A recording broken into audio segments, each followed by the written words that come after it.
Sally and I work with Mainstreet Australia. Mainstreet Australia is an organisation within Australia that really tries to work hard towards ensuring the success and ongoing survival of our main streets and town centres. Today I have one of our fabulous committee members, Cameron Brown, with me. And Cameron, before we get started, please just a little introduction on who you are and what you do. Sure. So yeah, Cameron is my name. I'm here today representing the Geelong West Business Association, of which I currently sit as the chair.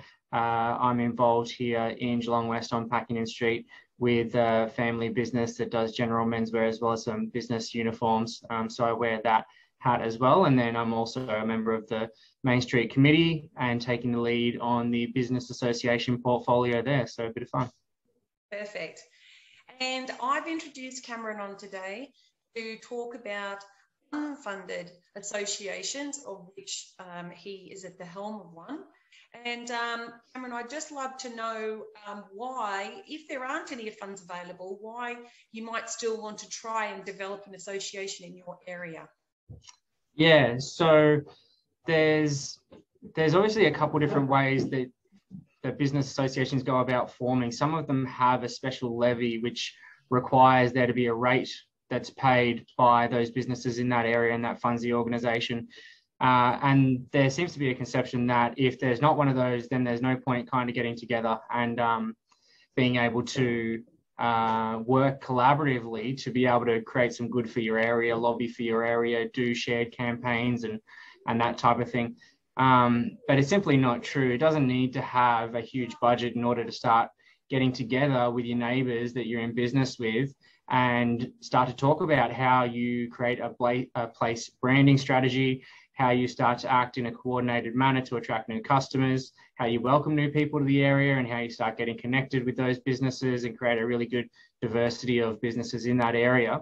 So for us, something that really helped with the establishment of our association was some pretty major capital works from the council that were being proposed. And so it does definitely help if there's some sort of catalyst for getting together with folks that is going to affect you. And it often just starts as a very small group of people that have got an active interest in creating a unified voice through the council on a particular matter that might be current or that might be upcoming or that might be something for the future. But getting together with people just to have that discussion has yielded really good results for us and really gave our street and our area of the street a clear relationship with some of those government bodies who also want that relationship. They're looking for people that are inside of those little Main Street areas to be able to communicate with, disseminate information and be able to talk to. So it doesn't have to be anything really sort of robust and grand. It really can make a big difference to your area by just getting together with folks and starting to talk about the relevant issues. And also, in addition to, the working with council and capital works and things like that, have you found any benefits with working together as a unified voice in the marketing of the area and its impact on, say, the business as opposed to as if everyone is just doing their own marketing themselves? Yeah, absolutely. So the first thing that's important in creating some place and some sense of place is to have a brand. And so to be able to create some free, some profiles on some of those platforms that are free, like Facebook, Twitter, Instagram, et cetera, that just brand the place overall and just repost the businesses that are already in your area, folks that are putting up good imagery, repost it, go comment on their stuff, like their stuff, give them some extra engagement. You'll find that you will start to collect followers if you're using the right hashtags and that type of thing. And at the end of the day, you're creating extra value for your place and for those businesses in that area. So it's free marketing that you can do that's going to add real value to your area. And what would you say if there was a business owner watching this who's on a main street or in a town centre who thinks, yes, I'd love to do this, even if we don't have funds?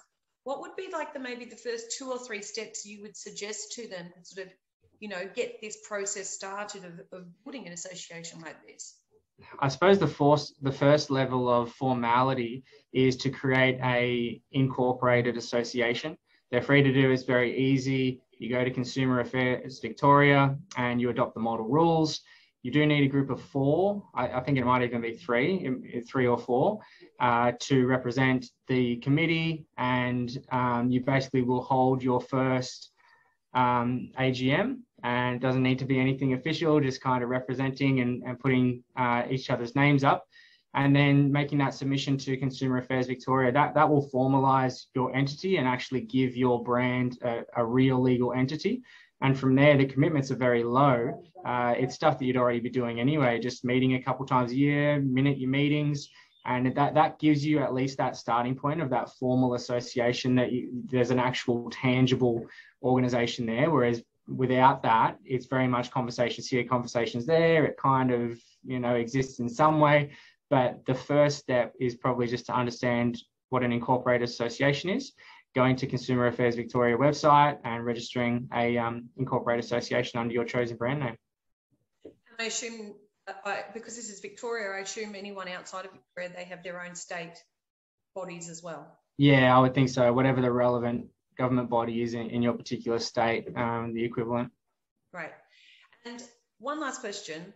What's something that people should look out for, is that maybe that you've found is a bit of a difficulty or a challenge or a pitfall with running an unfunded association like this, that you could give them the heads up on, they could be aware of?